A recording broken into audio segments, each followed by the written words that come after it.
एक बार भगवान शिव ने पार्वती को उनके पूर्व जन्म का स्मरण कराने के उद्देश्य से इस व्रत की कथा कही थी। श्री भोले शंकर बोले, है गौरी, पर्वत राज हिमालय पर स्थित गंगा के तट पर तुमने अपनी बालावस्था में 12 वर्षों तक अधोमुखी होकर घोर तप किया था। इतनी अवधि तुमने अन्न न खाकर पेड़ों के सूखे पत्ते चबाकर व्यतीत किए। माघ की बिरकाल शीतलता में तुमने निरंतर जल में प्रवेश करके तप किया। वैशाख की जला देने वाली गर्मी में तुमने पंचाग्नि से शरीर को तपाया।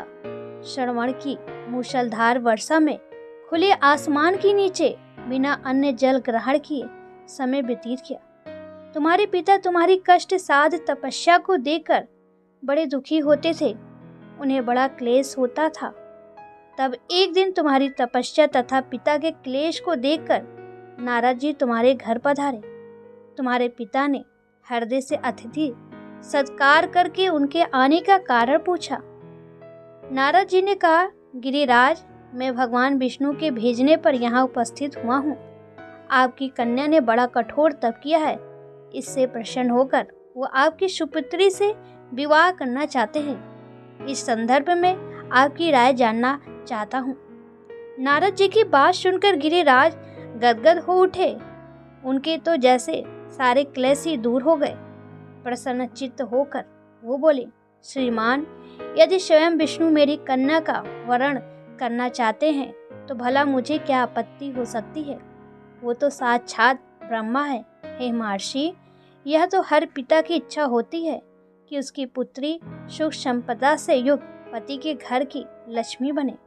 पिता की खुशी इसी में है कि पति के घर जाकर उसकी पुत्री पिता के घर से अधिक सुखी रहे। तुम्हारे पिता की शुभकृति पाकर नारद जी विष्णु के पास गए और उनसे तुम्हारे विवाह के निश्चित होने का समाचार सुनाया।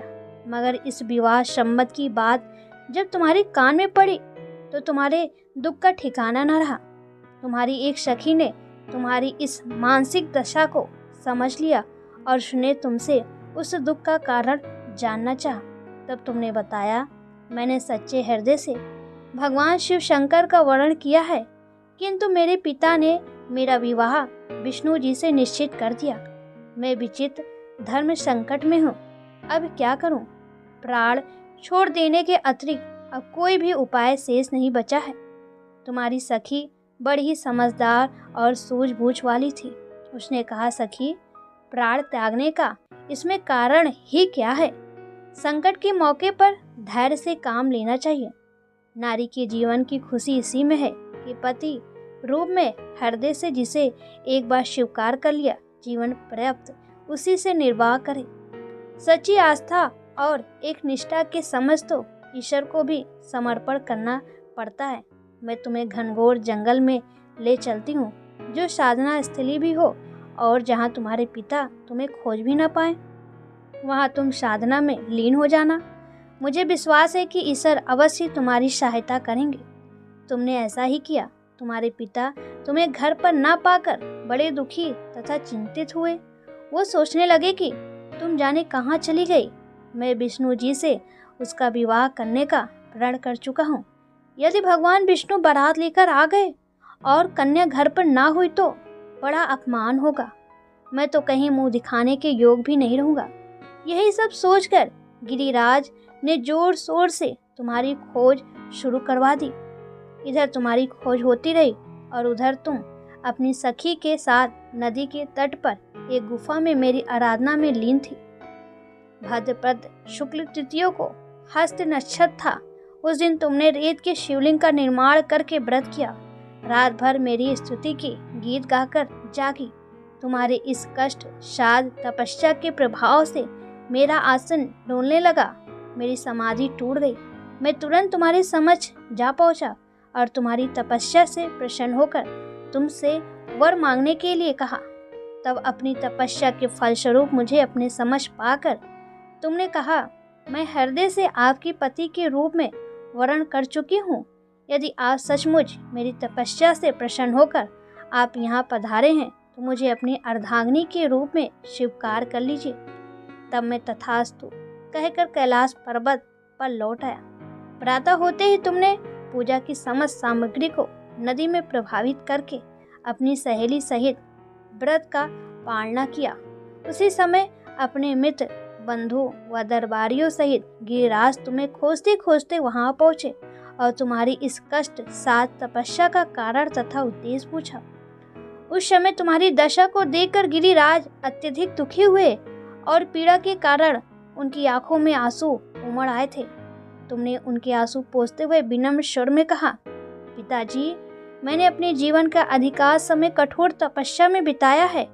मेरी इस तपस्या का उद्देश्य केवल यही था कि मैं महादेव को पति के रूप में पाना चाहती थी। आज मैं अपनी तपस्या की कसौटी पर खरी उतर चुकी हूँ। आप क्योंकि विष्णु जी से मेरा विवाह करने का निर्णय ले चुके थे, इसलिए मैं अपने आराध की खोज में घर छोड़कर चली आई। अब मैं आपके साथ इसी शर्त पर घर जाऊंगी कि आप मेरा विवाह विष्णु जी से ना करके महादेव जी से करेंगे। गिरिराज मान गए और तुम्हें घर ले गए। कुछ समय के पश्चात शास्त्रोक्त विधि विधान पूर्वक उन्होंने हम दोनों को विवाह सूत्र में बांध दिया। हे पार्वती, भद्रपद की शुक्ल तृतीया को तुमने मेरी आराधना करके जो व्रत किया था, उसी के फलस्वरूप मेरा तुमसे विवाह हो सका। इस व्रत का महत्व यह है कि मैं इस व्रत को पूर्ण निष्ठा से करने वाली प्रत्येक स्त्री को मन वांछित फल देता हूँ। इस पूरे प्रकरण में तुम्हारी सखी ने तुम्हारा हरण किया था, इसलिए इस व्रत का नाम हर तालिका व्रत हो गया। इस व्रत से जुड़ी एक मान्यता यह है कि इस व्रत को करने वाली स्त्रियां पार्वती जी के समान ही सुख पूर्वक पति रमण करके शिवलोक को जाती हैं।